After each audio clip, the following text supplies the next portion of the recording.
ainda antes de falar de função trigonométrica, eu preciso explicar o que é uma função periódica. Tá? O que vai ser uma função periódica, gente? Primeiro, o que é algo periódico? É aquela coisa que vai se repetindo. Tá? O que repete pra gente? Ó, segunda, terça, quarta, quinta, sexta, sábado, domingo. Depois faz o quê? Volta. Segunda, terça, quarta, quinta, sexta, sábado, domingo. Depois volta de novo. E assim vai indo. Quais são as outras coisas que a gente está acostumado a ter esse ciclo e depois voltar? Ah, os meses do ano.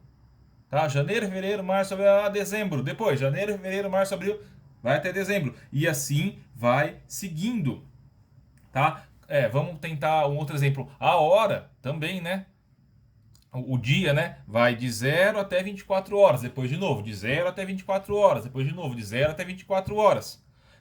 Será que tem algum exemplo que não lide com um número? Já falei dois, né? Das semanas e dos meses. O alfabeto. A, B, C, D, E, F, G, H, vai até o Z. E depois, se quiser repetir, vai ter de novo. A, B, C, D, vai seguindo, tá? É claro que esse não é uma coisa muito usual ali da gente trabalhar. Quando eu vou falar em função periódica, como que eu defino isso? Tá? Então, uma função periódica vai ser uma função f, que vai de A em B, né? Domínio A contra domínio B. E a gente vai chamá-la de periódica quando acontecer o seguinte: f de x vai ser igual a f de x mais p. Tá? Para qualquer x no domínio. Então, se existir esse P aqui, de modo que aconteça essa igualdade, a minha função vai ser periódica. E esse P é o período. Bom, como que fica mais simples de explicar isso daqui? Em um gráfico. Tá? Bom, eu vou construir aqui um gráfico.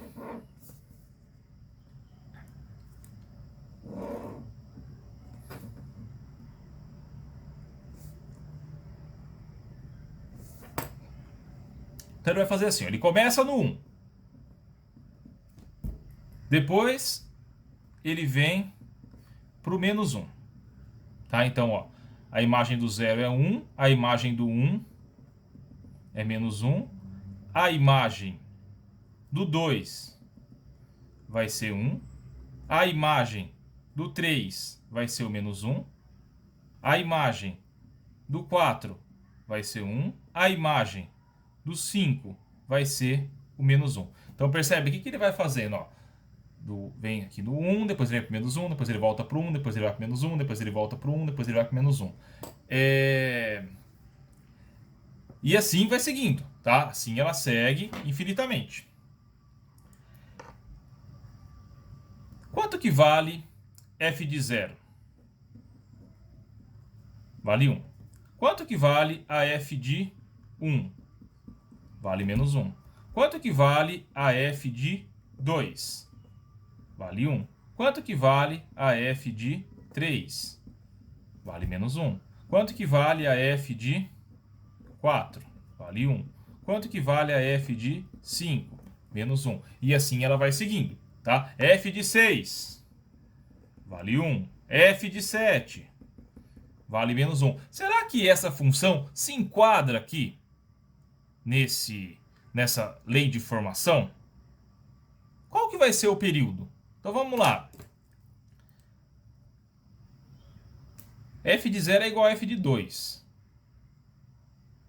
f de 2 é igual a f de 4. f de 4 é igual a f de 6. E assim vai indo. Vocês percebem que está acontecendo o seguinte? f de x é igual a f de x mais 2. Será que isso aqui vale para todo x do domínio? Tá? Essa aqui vamos pegar ela com domínio só os inteiros positivos. Bom, será que isso é verdade? Bom, parece que sim, né? Ó, f de 0 é igual a f de 2.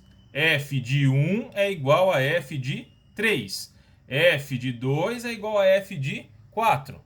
f de 4 é igual a f de 6. E assim vai seguindo. Então, essa função é uma função periódica e o período dela é igual a 2. Então, muitas vezes na função periódica, o importante é encontrar o período. Tá? E por que a gente fala de função periódica? Porque exatamente as nossas funções trigonométricas, seno, cosseno, tangente, secante, cossecante, cotangente, elas serão funções periódicas. E é isso que tem na riqueza, tem de rico ali no estudo das funções trigonométricas. E é o que tem de diferente para a gente também. A gente está acostumado ali com as funções.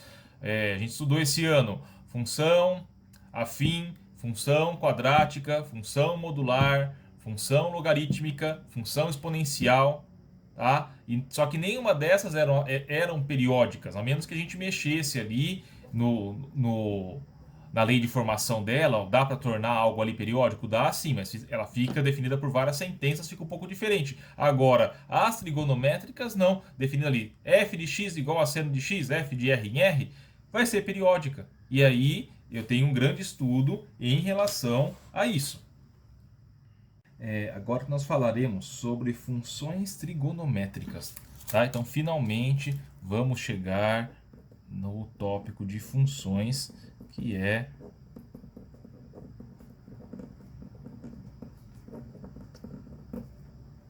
a parte principal aqui dessa tópico de ciclo trigonométrico. Então, primeiro, o que a gente tem que comentar é o seguinte: o ciclo trigonométrico não é só a primeira volta. Tá? É claro que a gente faz todo o estudo para a primeira volta do ciclo trigonométrico, só que ele dá infinitas voltas. Então, vamos fazer aqui o nosso ciclo trigonométrico, lembrando, ciclo trigonométrico tem raio igual a 1. Tá? Aqui está o centro, ó, o raio aqui vale 1, certo? Quero localizado, é claro, no plano cartesiano. Tá? No centro 0, 0. O raio vale 1, tem aqui vários pontinhos. E eu tenho o sentido, né? O sentido anti-horário é o sentido positivo. Então, nada mais justo que o sentido horário ser o sentido negativo. Tá? Então, aqui eu consigo localizar. Na primeira volta, são ângulos entre 0 e 2π, ou entre 0 e 360 graus. Ah, professor, mas existe aqui um ângulo de 720 graus? Existe, gente. Deu uma volta, 360. Deu mais uma volta, 720. O ponto é o mesmo. É o mesmo do 360. Ah, como que eu faço?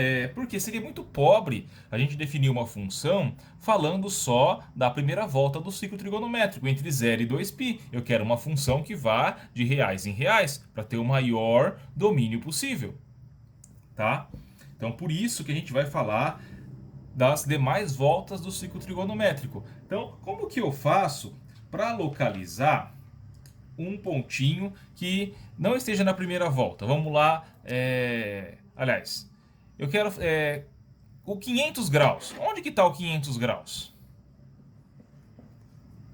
Tá? Depois eu faço com radiano. Onde que vai estar o 500 graus? Então, ó, deu uma volta aqui, 360. Quanto que falta para ele andar aqui para dar o 500 graus? Falta 140, tá? Então, o 500 graus estaria mais ou menos aqui, que vai ser igual ao 140 graus, tá? Deu uma volta, 360, andou mais 140, tá? Então eu tenho correspondências, tá? Eu acho, particularmente acho com radianos mais fácil, tá? Onde que vai estar o ângulo de 5π, por exemplo? Ó, andei aqui, π. Andei aqui, 2π. 3π, 4π, 5π, tá? Então, o 5π vai coincidir com o π radianos ali, tá? E será que tem uma maneira de generalizar isso? Será que eu consigo falar assim, ó, esse ponto aqui é o π sobre 2. E qual que vai ser o próximo? É π sobre 2 mais uma volta, mais 2π. Então também vai ser o 5π sobre 2. Mas também pode ser, posso dar mais uma volta.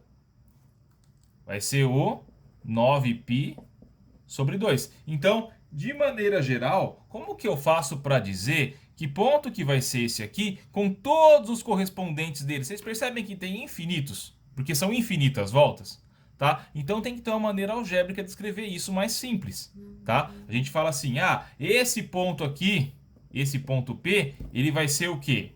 Π sobre 2 mais K vezes 2π. E eu tenho que contar onde que esse K mora. O K pertence aos inteiros. Isso aqui porque eu só comentei das voltas positivas, mas posso falar das negativas também, tá? Então, se eu quero encontrar os outros correspondentes, basta ir trocando, ó. Se o K for 0, é o π sobre 2. Se o K for 1, é o 5π sobre 2. Se o K for 2, é o 9π sobre 2. E se o K for menos 1, quanto que vai dar? Menos 3π sobre 2. Você vai fazendo as continhas e vai encontrando todos os correspondentes. Isso é importante na hora de resolver equações trigonométricas. Vamos localizar aqui agora um negativo. Onde que está o menos π sobre 2? O que é menos π sobre 2? É eu voltar aqui um ângulo de π sobre 2, um ângulo de 90 graus. Então, esse ponto aqui é o menos π sobre 2. Mas professor, ele também não era o 3π sobre 2? Sim, ele também era o 3π sobre 2. Então você também consegue contar qual que é esse ponto aqui, vamos chamar ele de Q, e todos os correspondentes dele. Vai ficar assim, 3π sobre 2 mais K vezes 2π, com K pertencente aos inteiros. Mas se eu colocasse assim, menos π sobre 2 mais K, também tá certo. Então, basta um representante aqui da classe, um representante, mais K vezes 2π, que esse K vezes 2π quer dizer assim, deu uma volta, deu duas voltas, deu 3 voltas, deu 4 voltas, e assim vai indo, tá?